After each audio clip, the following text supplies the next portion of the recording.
नमस्कार दोस्तों, आज अपन बात करेंगे देसी कीकर जिसे बबूल कहते हैं। देसी कीकर इसलिए कहते हैं कि कुछ विलायती कीकर भी हैं जो इस रेगिस्तान में अपनी सरकारों ने जब यहाँ पेड़ कम थे तो उनके बीज छिड़कवा दिए गए थे, वो भी अब काफी बड़े पेड़ हो चुके हैं। आपको एक इसी में विलायती कीकर दिखाता हूँ। ये विलायती कीकर है जिसके गहरा हरा रंग होता है और इस पे सफेद फूल आते हैं। सफेद फूल आते हैं इस पे, आप देख सकते हो सफेद फूल।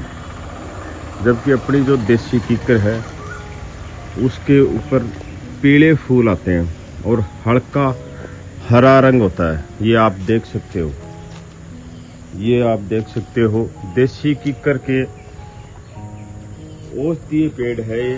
इसके आयुर्वेद में बहुत से उपयोग हैं।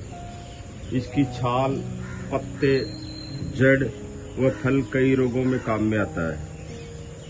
ये साथ में ही ये फसलों व पेड़ पौधों के लिए कीटनाशक बनाने के भी काम में आता है। अब इसके कुछ फायदे मैं आपको बताता हूँ। कीकर की दातुन करने से दांत मजबूत रहते हैं और वह पायरिया रोग दूर होता है, जिससे मुंह में बदबू आनी दूर हो जाती है। इसकी छाल, जिसको अपन रांग बोलते हैं, रांग देसी भाषा में, छाल का काढ़ा बना के या उसका लेप करने से घाव हो जाते हैं, कटे पटे होने के कारण वो जल्दी ठीक हो जाते हैं। इसी की जो रांग है, छाल है, उसके काढ़े से दस्त, पेचिश व आंत की समस्या में फायदा मिलता है। इसके ऊपर गोंद लगता है जो खांसी, जुकाम और गले में खराश को राहत देता है। इस कीकर के गोंद के पहले लड्डू बना के खिलाए जाते थे। इनके लड्डू बहुत गुणकारी होते हैं। जब कोई महिला प्रसव के बाद में इसके लड्डू खिलाए जाते थे, वो उसको काफी ऊर्जा देते थे और उसमें हड्डियों को मजबूत करते थे और शारीरिक मजबूती आती थी। तो इसके लड्डू गोंद के बनाए पहले खाए जाते हैं, अब भी खाते होंगे। आयुर्वेद में इसका बहुत महत्व है। ये त्वचा रोगों में फायदा करता है और इसकी फल की सब्जी भी बना के खाई जाती है। अब ये सब चीजें इसमें फायदा क्यों करते हैं, इसमें कौन कौन से मिनरल होते हैं, उन पे अपन बात करते हैं। इसमें कैल्शियम होता है जो हड्डियों को मजबूत करने का काम करता है। इसमें मैग्नीशियम होता है जो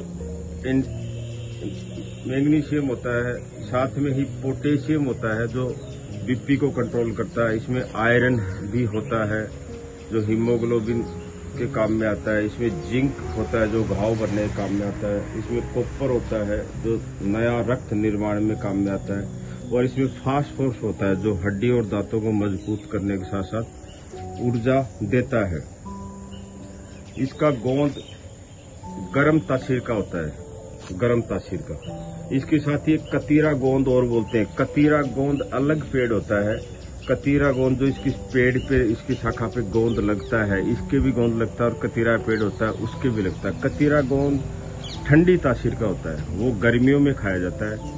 और ये गर्म तासीर का होने के कारण इसको सर्दियों में खाया जाता है।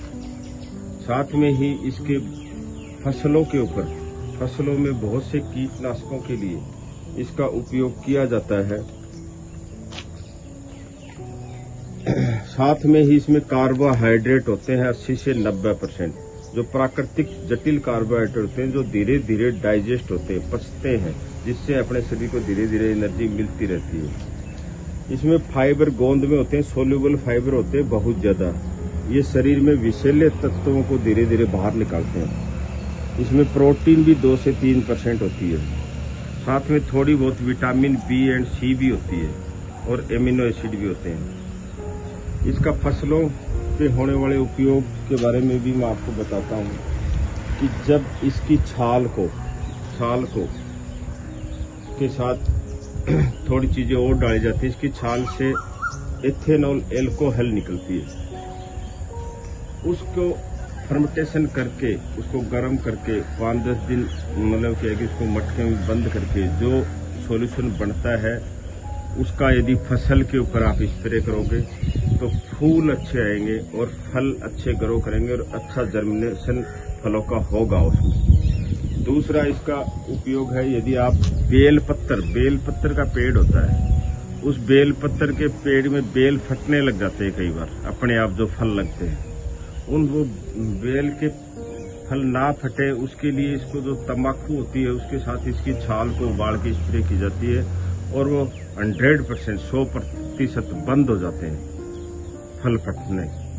तीसरा इसका उपयोग, जो मुड़न रोग आता है फसलों के अंदर, सब्जियों की जो खेती है उसमें, मिर्चों में, नींबू में, संतरा में, उसके लिए भी इसकी छाल का प्रयोग किया जाता है।